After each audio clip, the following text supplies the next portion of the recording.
It's strange how quickly a theoretical map becomes a survival guide. Just a few months ago, the discussion around the 4 branches of ignition was about these different pathways to AGI, engineered, relational, and so on.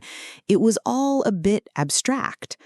Right, it was a taxonomy, a way of organizing possibilities. But the article points out something we've been feeling.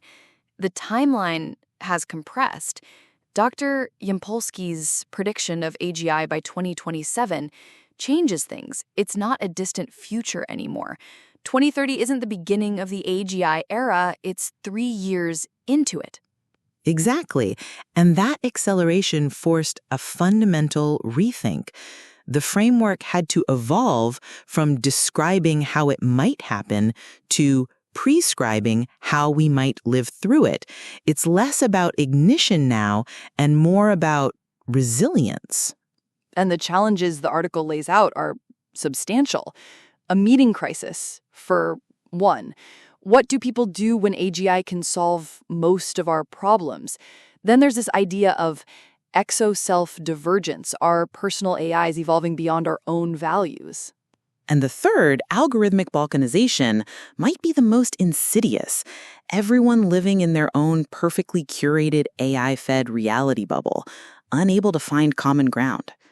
So the framework had to shift to address these human-centric problems.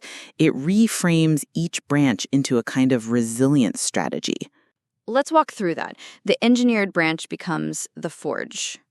Right. In a world of instant generation, the forge is about deliberate practice. It's choosing to do things the hard way, not for the result, but for the integrity of the process. It's learning to play the guitar instead of just telling an AI to compose a song. That's where we find meaning when the need for instrumental striving disappears. That makes sense. So it's about preserving human agency through craft. Then the relational branch evolves into the garden. Yes, which is about tending to what can't be automated. Relationships, curiosity, meaning itself. The author says the garden refuses to be fed only what it already loves. It's an antidote to that algorithmic balkanization by embracing surprise and emergence over optimization. I like that framing. It's less about building and more about cultivating. The symbiotic branch then evolves into the hearth. This one feels really important. The hearth is the space for what the article calls irreducibly human presence, the human-only dinner conversation, the messy, imperfect, face-to-face stuff.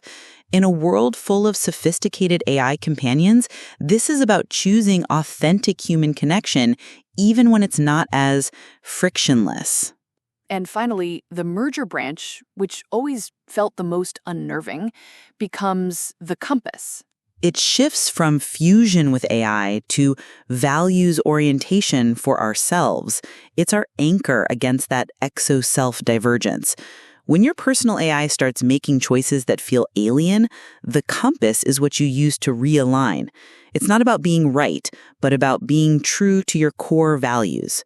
So the forge for meaning, the garden for growth, the hearth for connection, and the compass for identity. It's like a human operating system for this new era. That's exactly what the authors call it, and it completely changes the goal. It's not about outthinking the machines anymore. It's a shift to something more collaborative. The piece concludes by saying, we don't need to outthink the machines. We need to grow and flourish with them. And that feels like the core of what we explore here on the Age of Living Intelligence. It's a profound shift, moving from a framework of technological development to one of human flourishing. It feels like a much more grounded and, frankly, hopeful way to approach what's coming. Thank you for listening, and if you enjoyed our work, please like, share, and subscribe. To dig even deeper into subjects like these, please visit our Medium publication, AGI is Living Intelligence.